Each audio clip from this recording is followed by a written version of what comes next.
আর ভারতের মিডিয়াতে যা ইচ্ছা ভাবে আমাদের অপপ্রচার চালাচ্ছে, মিথ্যাচার করছে। আমরা এই মিথ্যাচারের বিরুদ্ধে আমরা আছে প্রতিবাদ জানাতে এখানে আপনারা কি পুলিশি বাধার মুখে যেতে পারলেন না, নাকি আসলে আপনারা এখান থেকেই শেষ করে দিয়ে স্মারকলিপি দিতে যাচ্ছেন? আমরা শান্তিপ্রিয় একটি রাজনৈতিক দলের তিনটি অঙ্গ সহযোগী সংগঠন। আমরা সবসময় শান্তিতে বিশ্বাস করি। আইন শৃঙ্খলা বাহিনী আমাদেরকে এখানে তারাও সুন্দর আচরণ করেছে আমাদের সাথে, এবং আমাদের যে লক্ষ্য হাইকমিশনে যাওয়া, সেজন্য তারা আমাদেরকে সহযোগিতা করবেন। আমরা সেভাবেই তাদের সহযোগিতা নিয়েই আমরা হাইকমিশনে যাচ্ছি। এখানে পুলিশের এই অবস্থানকে আপনারা বাধা হিসেবে দেখছেন কিনা? পুলিশ তো নিশ্চয়ই রাষ্ট্রের আইন শৃঙ্খলা রক্ষা করবে। পুলিশ তো রাষ্ট্রের একটা স্তম্ভ।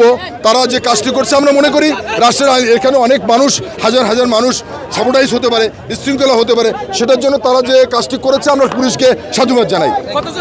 আমরা 6 জন। রামপুরা ব্রিজে বিএনপির যে যৌথ পদযাত্রা, সেই পদযাত্রায় আটকে দেওয়ার পরে কিন্তু আমরা দেখতে পাচ্ছি বিএনপির এই 3 অঙ্গ সংগঠনের 6 জন নেতাকর্মী, তারা এই 6 সদস্যের একটি দল, তারা ভারতীয় দূতাবাস অভিমুখে যাত্রা করবেন, এমনটি আসলে জানা যাচ্ছে।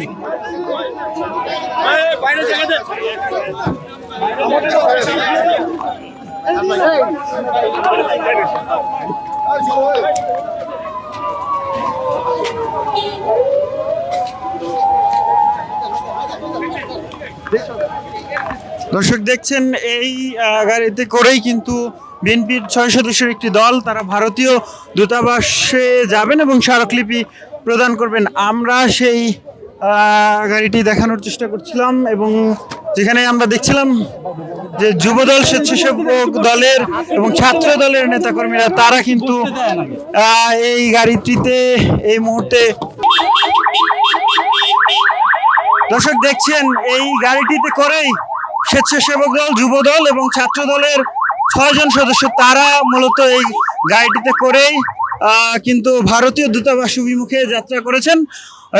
তারা 10টার সময় যে পদযাত্রা, সেই পদযাত্রাটি শুরু হয় এবং সেই পদযাত্রাটি এসে রামপুরা ব্রিজে থামে এবং পুলিশের ব্যারিকেড এবং বাধার মুখে সেই গাড়িটি থামে।